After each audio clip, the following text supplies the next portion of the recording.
I'm not sure if you saw part 1, but this is part 2 of the Asian Colonese translation. Okay. In China affects the psychology toward race. Money. Yeah. I mean, of course, Americans love money too, but compared to how much Chinese love money, you guys are like amateurs. China literally has a god called Caishen, which means god of money. I don't know any such god in other cultures. Neither do I. But Caishen is a big deal. And while I think the Honkies use religion to hide their idolatry with money, it appears that you guys are pretty much open with it. It violates core tenets, like the first commandment. So just to review, this person is saying that there's no humanity. They're not taught humanity. They're not taught about people or anything like that. Ignorance is why they are racist in China. And money. Because black bodies are commodities to them. Black bodies equate to money. And they don't need help from the Honkies. They can do it right there.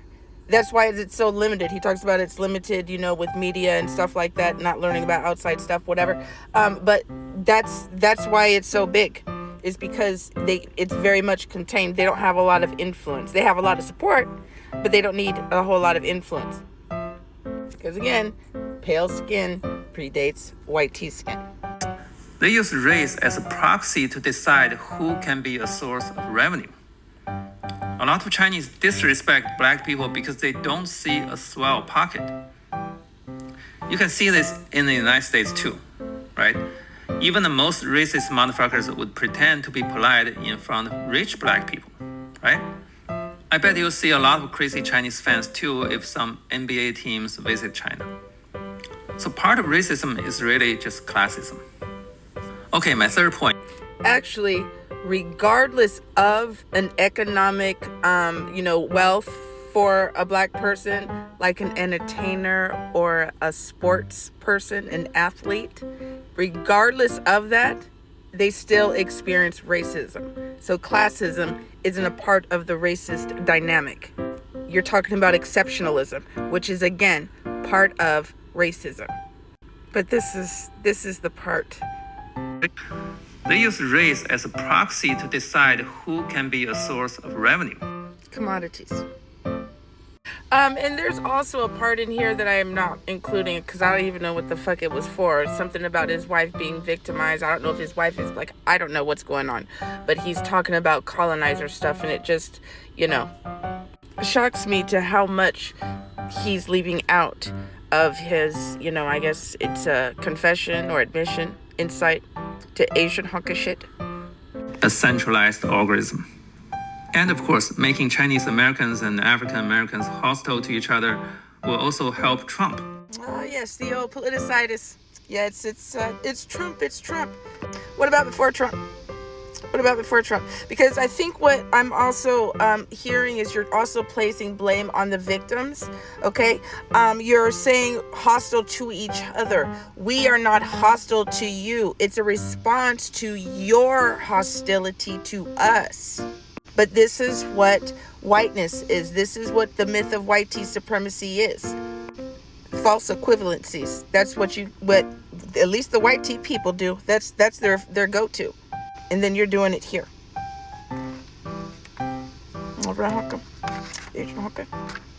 Yeah, sometimes I get it mixed up.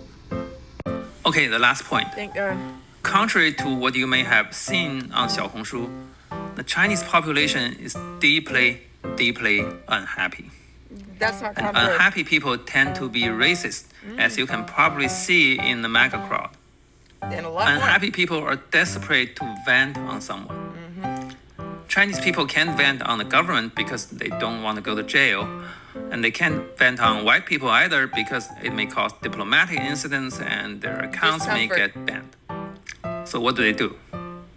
They look for a target that will not get them in trouble. And that deeply unhappy, I believe that's cultural. It appears cultural. It's been going on for a lot longer than Trump. A lot longer. Hundreds and hundreds and hundreds of years. Your culture also has a lot of violence. And what you told here, and I'm so glad you mentioned it, is you guys target black people for emotional support. Violence is your emotional support. Violence is soothing to you, just like the hunkies. And you fear discomfort and exclusion. That's one of your guys' fears, along with the hunkies, is to be excluded. And y'all are mad because we don't give a fuck about being excluded.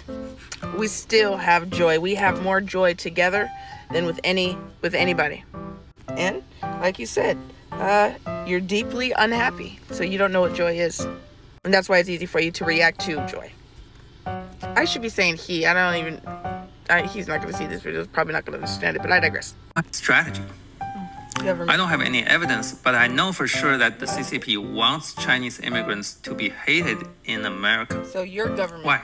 Okay, your government. If they're hated, they'll feel more vulnerable and be more loyal to the motherland.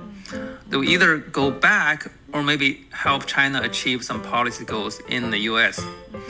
So there's a very real possibility that the Chinese censors intentionally let those trends slip through their fingers to sow discord between Chinese immigrants and African Americans. So again, you're blaming your government censorship. Have you guys ever had any successful movements? I'm wondering. And you're saying that it's for policy, you have policy goals.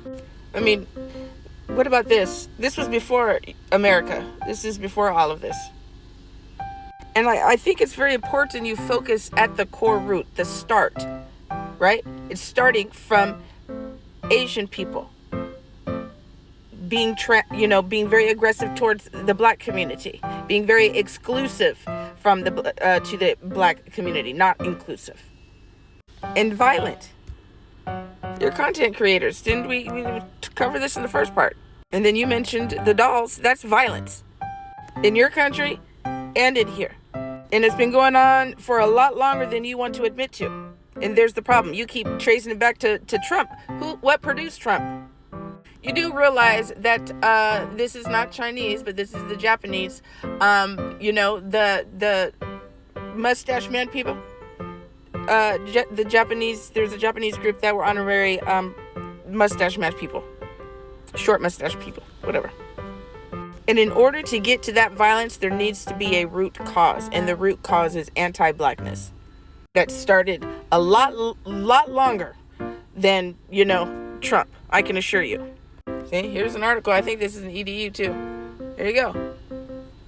Pale skin. Anti-blackness. I talked about it many times before, so I just repeated it very briefly. So one thing is the fierce competition. Most Chinese high schools don't release the kids until 10 p.m. How can you develop a happy personality with an athlete? We got the continued victimization. No accountability. There's no honor in not having accountability. I think that is very dishonorable to not have and hold yourself accountable. But what you're not talking about is lack of empathy and humanity. That's the problem. That's where the lack of happiness comes from. And that becomes each and every one of your responsibility to take accountability for. Okay? Not anybody else's. I don't have any sympathy for anyone that commits such atrocities and violence against black people and then black children. That is just, to me, it's demonic behavior.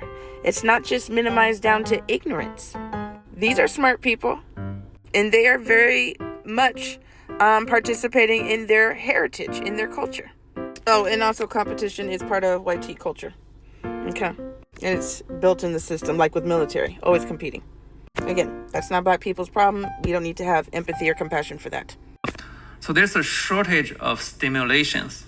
And those psychopathic black doll torturing videos are part of their desperate attempt at finding stimulations. The only type of stimulations that are still allowed.